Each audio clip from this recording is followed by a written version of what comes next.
Today I'm delighted to welcome our garden manager, Jane Carter, to look at the magnificent miniature garden she's created in our patio. Jane, I've been wanting to share these with our viewers, so I'm glad that you could join us today. Could we start by talking about our disc garden and what you did, how you designed this as you created this space? Sure, Kim, I'm glad to be here.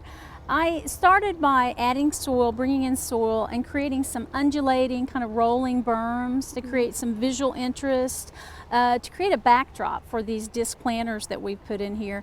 And then added this zoysia sod to create a deep, lush, again, background for these disc planters. And the zoysia we're going to leave unmowed, so it'll reach maybe 8 or so inches and just have a nice soft texture. It really does create a nice stage for the disc planters. Tell us about these planters.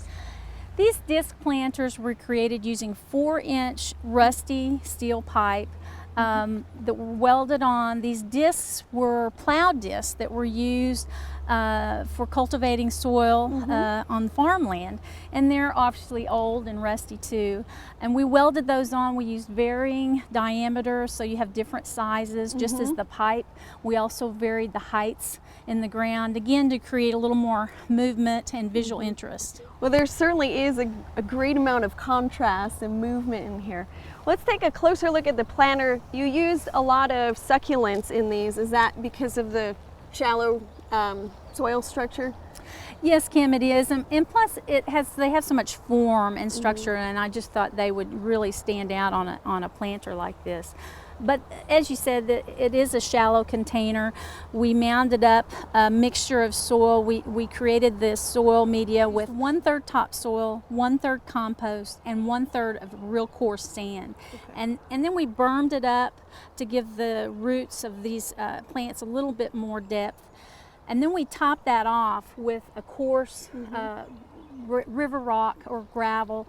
It has some color to it for interest, but also if the really heavy rains, it keeps the soil mixture from washing away from the roots. And we really have had a lot of rain, but they've been draining very well, and everything's been staying in place, so it's worked out very well here. This is a beautiful garden and has drawn so much attention. Now, throughout the rest of the garden, you have a number of really creative containers, and a lot of these are very rustic and kind of tie into that. Where do you collect all of these? Well, I love to go to estate sales and just even salvage yards, and any kind of piece I can find that I think can be used for a planter in the garden, like these old wash tubs or the wagons. I just love to pick those up and use them for planters. And like, of course, with the wash tubs, you mentioned to me that you drained some holes in the bottom. Sure, that's real important. Now, these little wagons, to me, the way you've planted them, they are just delightful. They look like little miniature landscapes. That was kind of my intention. Kim, we used an autumn joy sedum here and a dwarf juniper and a dwarf boxwood to kind of create a background. Well, there's also a variegated boxwood over there. And the background, you do that just as you would in a normal size landscape, and then you step down to some more dwarfs and use some succulents to imitate some dwarf shrubs and some ground covers. Yeah, I like the way this elfin thyme looks like some grass or something in there.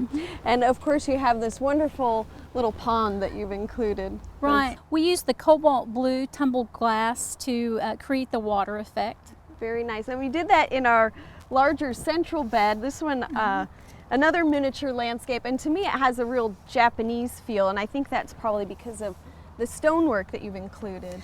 Yes, that's probably true, Kim. And I like to use stonework. It gives the landscape an instant age to it, like it's been there for a while. And I used a lot of unusual succulents in here, some to keep the dwarf size, and plus they can take this full sun that we have in this patio. And also, again, created a little bit of berm effect to give a natural landscape type effect to it. And you mentioned the sun on the patio. That was one of our challenges when we first wanted to create miniature gardens. A lot of the plants we thought of really needed shade here in Oklahoma. So I think you've come up with a great solution to that. And the cacti have been kind of a surprise too, because some of them are flowering for us. They've had some beautiful flowers. Well, Jane, in this center bed with the miniatures, of course, we wanted to raise them up so they're closer to us. And I think you came up with a wonderful solution for building a raised bed. Tell us about how you constructed this. Sure, Kim. Well, starting with what you can't see, we used some 4x4, treated 4x4s for the structure. And then attached to those 4x4s is your siding, which is just your standard corrugated aluminum siding like you use for roofs. And then we topped that off with some 2x6s to create kind of a seating area. And then we just trimmed that out with some 2x2s to again both provide support for the soil pushing against the aluminum and just to trim it out and make it look a little bit better. And all of that is again attached to those 4x4s that are the structure that you can't see. Now, there's one more little garden here, and I've seen so many people come down and sit, and the kids pick up a glass and sip from their sedum. Tell me about this planting. Well, this was a lot of fun to create, Kim. I basically took this table, it's just a standard kind of steel table, and wired this wire mesh, small wire mesh, onto it every few inches, and that creates your side, and then wired it together here at the end. Also folded the top over so you wouldn't have a sharp edge. And then I lined the sides of it with this cocoa liner. Okay. The bottom of it is just landscape fabric. And you could actually leave this like this. You don't have to add this little tablecloth. I just kind of did this because I liked the look. But you know, when it starts to fade, we could pull it off. Okay, and that created a nice deep bed to plant the sedums in, and your beautiful containers here as well. Now, one thing, we have a lot of wind here, and I noticed you've secured them into your bed to hold them in place.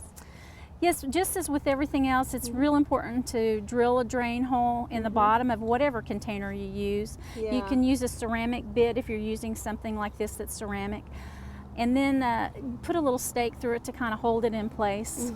Well, this is certainly delightful, and I like the way you've tied the blues in with the glass.